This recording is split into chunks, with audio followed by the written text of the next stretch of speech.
Watchdogs later estimated that around 80% of political airtime went to the ruling party.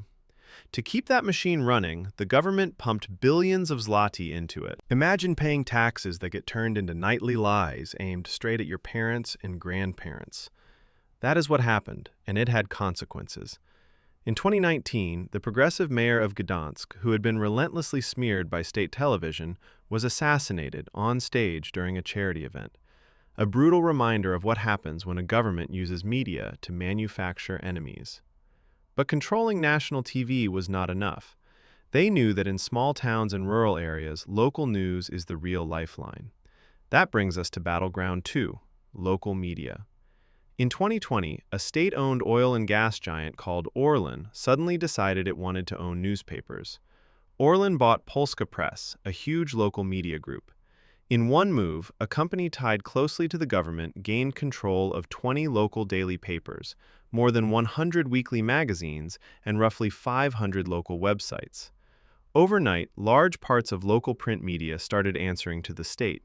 Journalists got pressured. Investigations into local PIS-connected politicians cooled down. Many reporters quit. The papers that once acted like local watchdogs became safer, quieter, and filled with government-friendly talking points alongside community events and recipes. The takeover was silent, and that was the point.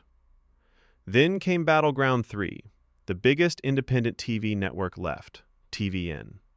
TVN was popular, aggressive, and unafraid. It covered corruption. It embarrassed officials. It was a problem. But TVN was owned by an American company, Discovery, so the government could not just walk in and replace the bosses. So in 2021, they tried to change the law. A bill that would ban non-European companies from owning a controlling stake in Polish TV.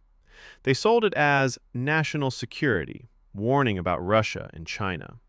But everyone understood the real target. The goal was to force Discovery to sell TVN, ideally to a buyer friendly to the ruling party. This time, Poland pushed back. Hundreds of thousands protested in the streets to defend free speech, and the United States applied pressure, making it clear that crushing an American-owned free press is not how allies behave. The Polish president vetoed the bill. TVN survived, but the message was chilling. No independent voice was safe if it got too loud. Now zoom out. You are looking at a machine of division designed from the top down. How does that compare to the United States and the United Kingdom? In America, the division feels just as intense. Families cannot get through a holiday dinner.